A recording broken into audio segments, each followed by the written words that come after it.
I'm Lauro. I'm an English professor at UFBA and we're here to talk about our course today, so welcome!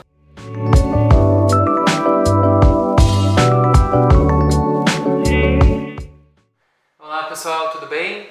Eu sou o professor Lauro, eu sou professor da área de inglês no Instituto de Letras e atualmente estou como representante, da área de inglês na Coordenação Acadêmica de Ensino de Letras, a CAEL. E hoje a gente está aqui então no nosso gabinete, reunido com o pessoal do Centro Acadêmico de Letras, Jorge Amado, que nos fez esse convite para que a gente pudesse conversar um pouquinho sobre as línguas estrangeiras e sobre os cursos que são oferecidos aqui no nosso Instituto de Letras. Então, uma pergunta que sempre o pessoal faz e que todo mundo tem bastante curiosidade em saber é sobre a necessidade ou não de a pessoa que chega até o ensino superior, de que começa o seu curso de graduação, de ela ter ou não algum tipo de conhecimento prévio da língua estrangeira a ser estudada. Então, como eu falei, eu sou professor da área de inglês, vou falar um pouquinho do que é mais específico para a nossa área. Então, na área de inglês, o que acontece, a gente tem pessoas que chegam com históricos de estudo, de acesso à educação muito distintos. Então, a gente tem pessoas que chegam com um nível de inglês, um nível de proficiência bastante alto, pessoas com bastante segurança no domínio da língua, e outras pessoas que estão começando o contato com a língua, muitas vezes na própria universidade ou com algum tipo de contato no ensino básico. Então, a resposta, a primeira resposta seria não é necessário um conhecimento prévio, até porque eu acho que é interessante a gente pontuar que os cursos de graduação em letras, eles não são cursos de idiomas, são cursos para formação de profissionais na área, Então, até avançando um pouquinho nas outras conversas que a gente vai ter depois, a gente tem os cursos de licenciatura e os cursos de bacharelado, Então, a pessoa que entra no curso de letras, ela entra para se tornar uma professora, para se tornar uma tradutora, Então, não necessariamente a pessoa vem para cá, O curso de letras não é um curso que vai substituir, as atividades que possam dar essa noção e esse conhecimento, essa segurança, essa proficiência com as línguas, Então, é importante dizer que sim, pessoas que não têm um conhecimento prévio da língua, elas começam estudando partindo dos níveis mais iniciais,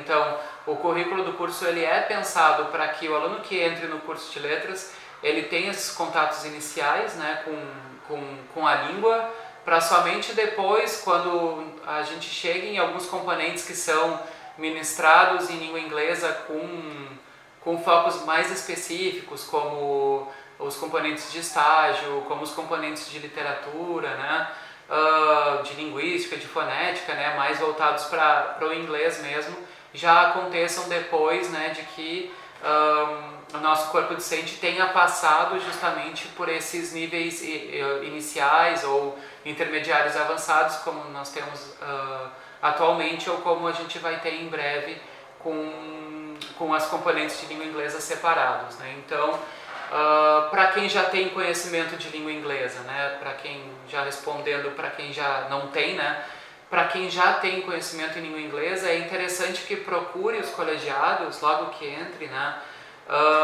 e faça o que a gente chama de avaliação de conhecimento prévio.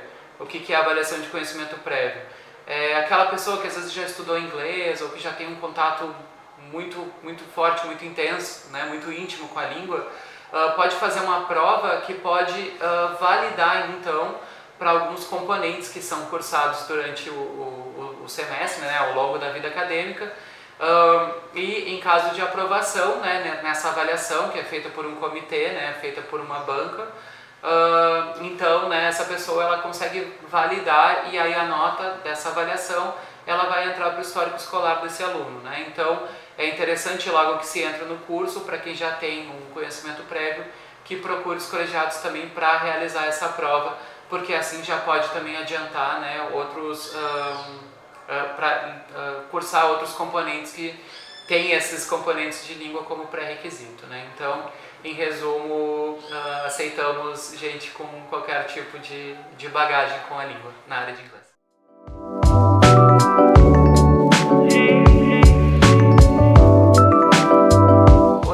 pergunta que chega bastante pra gente é sobre a questão das aulas, né? Como que se dá a organização do caminho, né, de quem entra no curso de letras com ênfase em inglês, né? Com a graduação em inglês. Então, como a gente já conversou anteriormente ali um pouquinho sobre as avaliações de conhecimento prévio, né, as ACPs, atualmente nós temos três componentes, né, que são três componentes que a gente foca especialmente para o contato com a língua diário, né? Até são três componentes com uma carga horária inclusive maior do que os demais, né? Que são LET B42, que é a língua inglesa em nível básico, B43 em nível intermediário e B44 em nível avançado, né? Então, qual a lógica de a gente ter esses componentes, né? É de receber esse aluno e poder dar a condição para quem está entrando na ênfase em inglês já ter contato estendido, um contato vasto e bastante intenso com a língua, né? Então isso aconteceria para quem entra sem bagagem ou sem muito conhecimento prévio, aconteceria em LET B42, né? Que é o inglês em nível básico, né? A partir daí, esses componentes eles vão se abrindo com o que a gente chama de pré-requisitos, né? Então, para uma pessoa poder cursar B43, ou seja, nível intermediário, ela precisa ter feito nível básico e assim sucessivamente, né? E aí é interessante então sempre cuidar com esses componentes, porque é somente após o término do nível avançado, né, do componente LET B44, que são os códigos, né, que qualquer pessoa pode então passar para esses outros componentes, como a gente conversou, esses componentes mais especializados em algumas áreas, né, fonética e fonologia, literaturas, né. Então esses componentes eles vêm depois desses componentes de aquisição, de aprendizagem de língua, né. Então é importante mesmo prestar bastante atenção, porque a gente tem algo que a gente chama de coeficiente, né? Então, a partir do rendimento de vocês, que vocês possam ter nesses componentes, também podem se abrir portas para outras coisas que a gente vai falar depois, como monitoria, oportunidades de intercâmbio e etc. Então, foco nesses três componentes agora. Pessoal, então a gente está em breve, né, a gente está aguardando para a gente começar com uma nova grade curricular, né, que vai dar um dinamismo bem interessante para nós e que é bem interessante que a gente possa conversar sobre ela um pouquinho nesse momento, né, para quem vai pegar essa mudança ou para quem já vai entrar na nova grade curricular, né. A nova grade curricular, ela está partindo do quê? Está partindo de uma autonomia maior para o aluno, para que ele possa escolher componentes que sejam o que a gente está chamando agora de optatórias, né? Ou seja, a pessoa que entra no curso de letras, né, ela pode escolher componentes que lhe interessem, que possam partir de sua pesquisa, possam partir de afinidades com determinados docentes, né, para que estejam dentro das sub-áreas dentro do curso de letras, né, como literaturas, como tradução, como fonética e fonologia, como linguística aplicada, né. Então, dentro desse vasto universo que é o curso de letras, né, então há essa possibilidade de escolher esses componentes. Porém, antes de, né, a pessoa que entra poder partir diretamente para esses componentes, a gente tem esses 6 componentes, que são os componentes de aquisição ou de aprendizagem de línguas, né, que vão ter os nomes bem simplificados, que vão de língua inglesa 1 a língua inglesa 6, ou seja, 1, 2, 3, 4, 5, 6.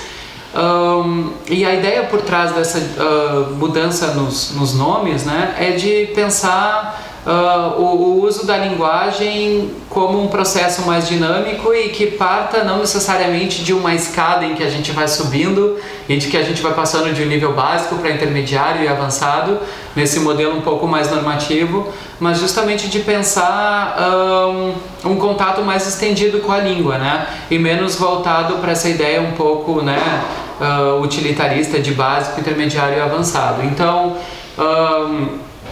dito isso, é importante falar que esses os níveis, né, os níveis mais altos, vamos dizer assim, né, que chega mais próximo do 5 e do 6, eles também servirão de pré-requisitos para determinados componentes, né?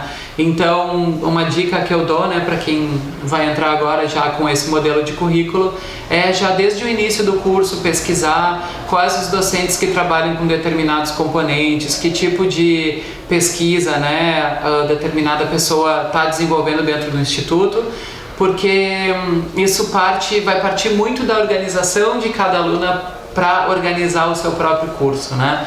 Então, já pensar desde o início o que teria mais vontade de estudar, procurar os programas das disciplinas, né? Esses programas eles estão disponíveis no site do Instituto, né? Então, o site do Instituto de Letras ele contém essas informações, contém também as informações das pesquisas de cada docente, né? Então, essa é a dica que eu deixo mesmo para quem está entrando e ficar de olho então na oferta desses componentes.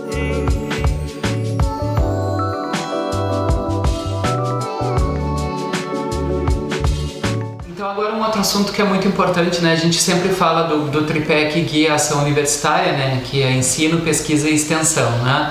Então a gente já falou um pouquinho de ensino, a gente já falou um pouquinho dos componentes e das aulas em si, e agora a gente vai falar um pouquinho de pesquisa, né?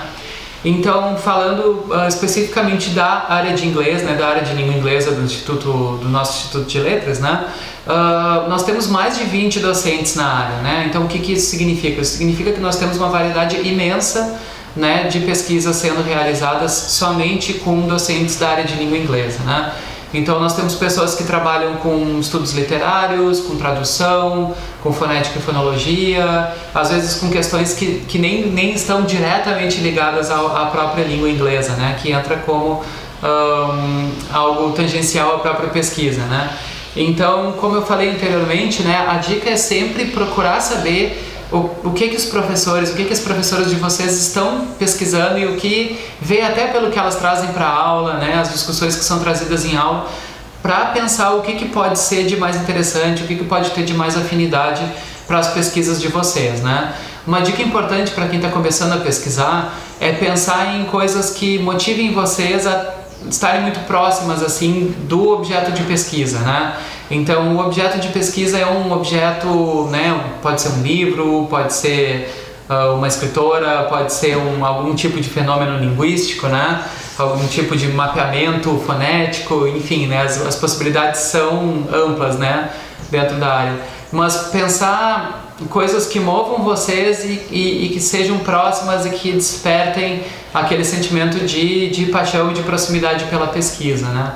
Então, pensando nesse objeto, pensando nessas oportunidades, assim, aí é interessante de ver quais docentes da área poderiam acolher esse projeto ou em qual projeto de pesquisa a ideia de pesquisa de vocês pode entrar, né? E aí, então, a gente pode falar das etapas de pesquisa, né? Uma das primeiras experiências, né, que o pessoal costuma ter com pesquisa na universidade é a iniciação científica, né, ou IC, né? Então são várias siglas que a gente vai se acostumando. Então IC, né, iniciação científica, é quando, né, um aluno, uma aluna vincula, né, a sua pesquisa à pesquisa maior, que pode ser ou um grupo ou um projeto de pesquisa que é desenvolvido por algum docente da casa, né, algum docente aqui do Instituto de Letras da UFPA, né.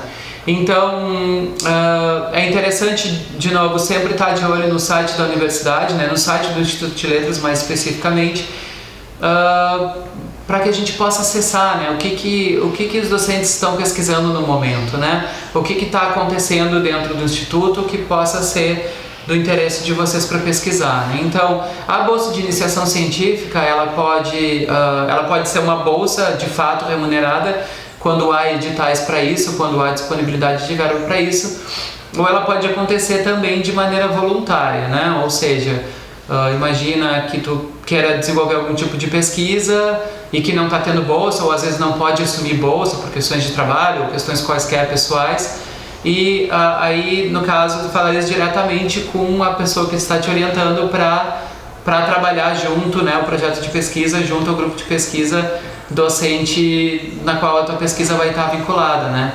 Então, a minha dica é sempre estar em contato e diálogo constante com professores para saber o que pode ser desenvolvido em iniciação científica.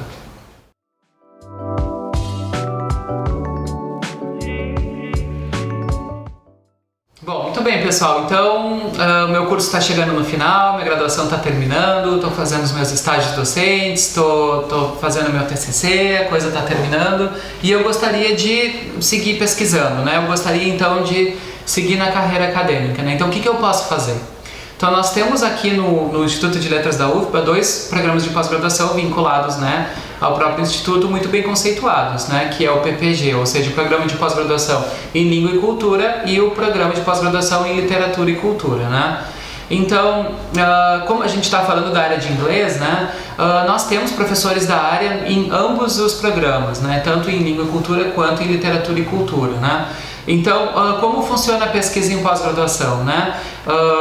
Vocês, então, ao término do curso de graduação, vocês fazem um processo, passam por um processo seletivo, né? Então, é uma prova, né, que consiste de várias etapas, em que vocês vão apresentar um projeto, né, que vai ser da dissertação para o mestrado e da tese para o doutorado, um projeto de pesquisa, como a gente já falou antes, né? Pensar num projeto de pesquisa que vai acompanhar vocês muito de perto, por 2 anos, por 4 anos, por 6 anos, né? Então, partindo dessa vontade de pesquisar, a dica é, de novo, pensar num projeto que amarre bastante com projetos que já existam na universidade, que já existam no instituto, e também partindo de interesses pessoais que possam levar, né, a pesquisa de vocês adiante e levar ela para lugares que possam ser bem fascinantes, né, e que deixem a pesquisa como um ato de pesquisa como empolgante, né, que mexa tanto para quem está lendo quanto para quem está escrevendo, né. Então essa é uma dica muito boa.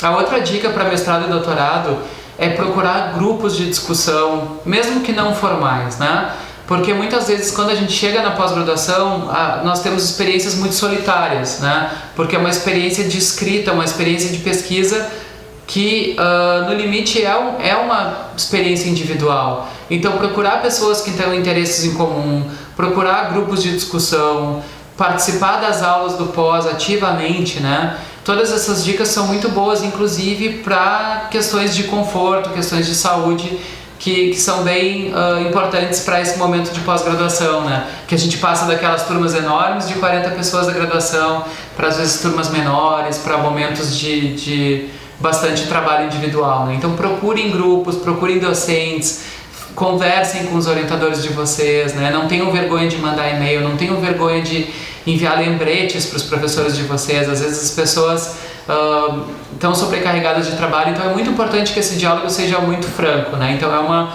dica que eu deixo claramente para vocês na hora de entrar no mestrado e posteriormente no doutorado, né? Para finalizar, então, de novo, recomendo entrar no site do Instituto de Letras para procurar as linhas de pesquisa que existem nos programas de pós-graduação, né? A partir dessas linhas de pesquisa que vocês podem descobrir quais os docentes, né? Partindo da linha de pesquisa, quais os docentes que trabalham em determinadas linhas para que vocês possam adaptar o projeto de pesquisa de vocês de uma maneira mais tranquila, mais confortável, que o trabalho flua de uma maneira mais interessante para todo mundo. Então essas são as minhas dicas.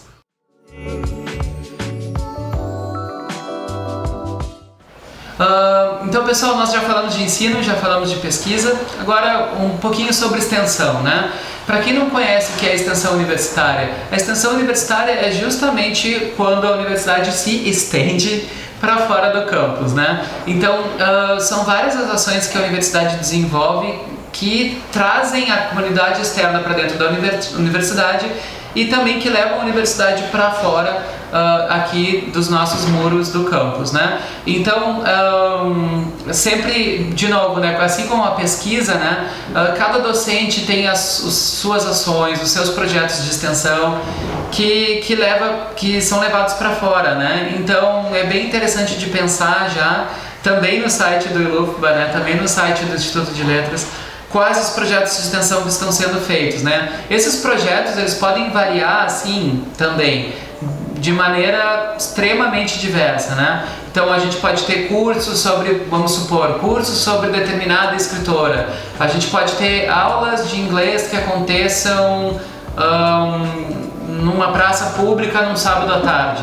A gente pode ter projetos que vão trabalhar com determinadas escolas ou determinadas instituições sobre letramento, sobre pesquisa de mapeamento de fonemas, né? Só para dar ideias para vocês, né? Todas esses projetos, todas essas ações, elas fazem parte do convívio universitário e elas trazem, né, um retorno muito imediato da universidade para a sociedade, que é o que mais interessa para todo mundo.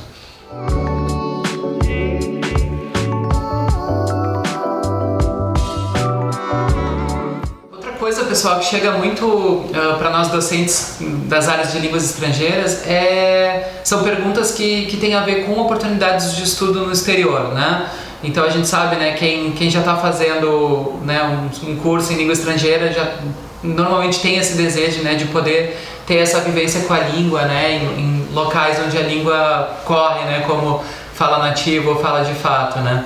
Então, eu queria dar uma dica para vocês, então, muito importante, que é o site da Assessoria de Assuntos Internacionais da UFBA, tá? É o aai.ufba.br, é o site, tá? Então, Assessoria para Assuntos Internacionais. E aí, pessoal, uma dica muito importante é aprender a navegar por editais, né? Então, o que são esses editais? São documentos que são publicados, né, nos sites da universidade, que eles contêm ali documentação necessária, prazo de inscrição, quais os valores que a gente pode receber caso ganhe alguma bolsa, né? Então, ficar de olho nesses sites da universidade, e aqui especificamente, né, no AAI, é muito importante para poder saber quais as oportunidades que a gente tem e poder se organizar no calendário, no curso de vocês, no cronograma do curso de vocês, para eventuais oportunidades de experiência de intercâmbio, né? Então, falando especificamente do inglês, né, o inglês tem essa vantagem de ser a língua franca da academia mundial, né? O que isso significa? Isso significa que a gente pode ter bolsas em diversos países de praticamente todos os continentes do mundo, com países que não têm inglês como língua de fato ou como língua oficial, mas que ao mesmo tempo oferecem bolsa para falantes de inglês, né? Então eu acho bem interessante para que vocês não se atenham somente, né, aos países centrais ou países de fala nativa de inglês mais conhecidos, procurar também, né, editais, procurar oportunidades em diversos países, né? Porque muitas vezes, às vezes a gente acaba ouvindo, não tem bolsa para Estados Unidos e Inglaterra, mas gente, tem bolsa para lugares de todo o mundo, né? Que são igualmente interessantes e que são oportunidades maravilhosas, né? Então, pensar no inglês como essa ferramenta, né? Essa ferramenta de comunicação, já para quem é do curso de inglês, que pode abrir portas para nós mesmo, né? Nesses países que a academia em si não é oficialmente de língua inglesa, mas que ocorrem eventos, que ocorrem aulas, né? Palestras, todas feitas em língua inglesa de uma maneira muito rotineira, muito cotidiana, né? Então, gostaria de incentivar, né, vocês que estão entrando, vocês que já estão no meio do curso, para procurarem essas oportunidades, porque essa experiência é muito, muito importante, né, para conhecer novas culturas, conhecer novas pessoas e ter uma experiência com a língua também em outro local, né? Então, essa é a dica.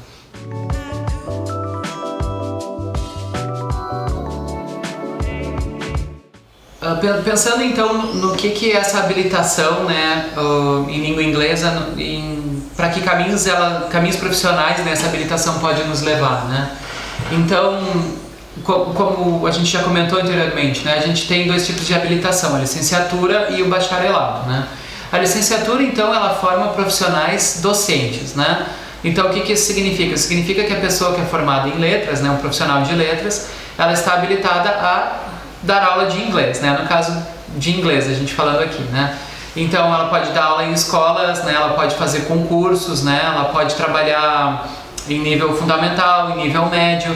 Em algumas universidades pode trabalhar também como professor universitário, né? Às vezes professor por tempo determinado, né? Entrar, ficar 2 anos, segue fazendo sua pós-graduação para fazer concursos para uma posição de efetivo em outro momento, né? Então, essa seria a formação primária de um profissional licenciado em inglês, né? o que a gente vê, né? O que a gente vê de experiências que a gente tem de pessoas que trabalham que cursam a língua inglesa, né? A gente tem vários alunos, né? Vários alunos que já são professores de língua inglesa em cursos livres, né? Os cursos de idiomas, os cursos privados, né? Que são bem comuns. Muita gente que dá aula particular, que é uma saída também importante, né? Às vezes pessoas que abrem o seu próprio MEI, né? O seu próprio negócio, o CNPJ, que dá a sua aula particular, muitas vezes sem estar vinculada a cursos de idioma, esses mais tradicionais, né? A gente tem também uma coisa muito comum, que é pessoas que trabalham na área de letras com a parte de formatação e de revisão textual, né? Então, um exemplo bem prático. Toda vez que alguém vai publicar um trabalho científico, ou seja, alguém vai publicar um artigo em uma revista acadêmica, né? Então, essa pessoa ela envia o seu artigo e ela envia junto ao artigo um resumo do artigo em português, e é obrigatório que também conste nesse arquivo um abstract, ou seja, um resumo do mesmo artigo em língua inglesa, né? Então, o que isso significa? Isso significa uma oportunidade de trabalho constante para pessoas que dominam o inglês, né? Para pessoas que cursam inglês. Então, tradução de trabalhos acadêmicos, revisão de trabalhos acadêmicos, traduções e escrita desses abstracts, né? Desses resumos de língua inglesa. Todas essas questões, elas acabam entrando dentro desse grande pacote que é o profissional de língua inglesa, né? Que não só dá aula, mas que também normalmente já tem uma afinidade com a escrita, né? E gosta de trabalhar com texto escrito, com revisão, com formatação e com tradução desses textos acadêmicos, né? Por outro lado, geralmente o perfil de alunos que a gente tem no bacharelado são de pessoas que têm interesse em trabalhar com tradução, mais especificamente, né? E aí a gente pensa a tradução num campo bem alargado, né? A gente pensar em trabalhar com língua inglesa para tradução de qualquer tipo de documento, né? Então, documentos que vão desde manuais de instrução para um eletrodoméstico, até artigo científico, até, enfim, né, coisas muito, muito sérias, assim, documentos oficiais, diplomas, né? Então, o que a gente tem também, uma dica também é de pensar, para quem gosta de tradução, tem os seus caminhos, né? Um caminho seria a tradução literária, né? A tradução de textos que são publicados em língua inglesa para português e vice-versa, né? Para versões e traduções, né? E também a carreira de tradutor juramentado, né? Que também é uma carreira interessante para quem se interessa por tradução, de procurar os caminhos para se chegar lá, porque é uma carreira que dá um pouco mais de estabilidade, né? Na questão financeira e abre caminhos também para conquista de clientes, assim, pensando nisso, né? No mercado nacional, né, o mercado do Brasil é bem cheio, né, de profissionais da área, e também às vezes pessoas que não são da área de inglês que acabam trabalhando com inglês, né? Mas ao mesmo tempo sempre há demanda, assim. Então a dica realmente é para quem for dar suas aulas individuais ou que for trabalhar em cursos livres, né, em cursos de idiomas, que procure lugares, procure pessoas, porque sempre vai ter gente procurando, né? Justamente por esses motivos que a gente já falou, né? Da demanda pelo inglês, da possibilidade de o inglês abrir portas, não só para o nosso mundo acadêmico que a gente está falando aqui, mas para qualquer tipo de negócio, né? Então, finalizando essa questão de mercado, essa questão de possibilidades profissionais, a gente tem pessoas muito criativas, né? Trabalham com inglês dentro de empresas que não necessariamente têm a ver com ensino, aprendizagem de língua.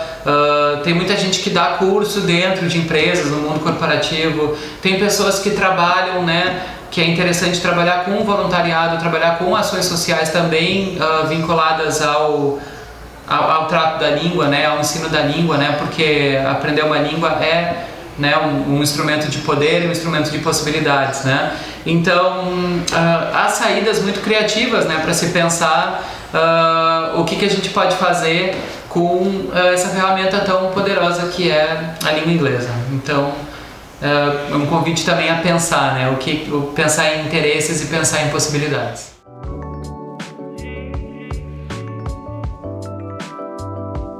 pessoal, para finalizar, então, eu gostaria de dar as boas-vindas, né, aqui como representante da área de inglês, as boas-vindas oficiais, né, então todos, né, bem-vindos, bem-vindas, bem-vindes.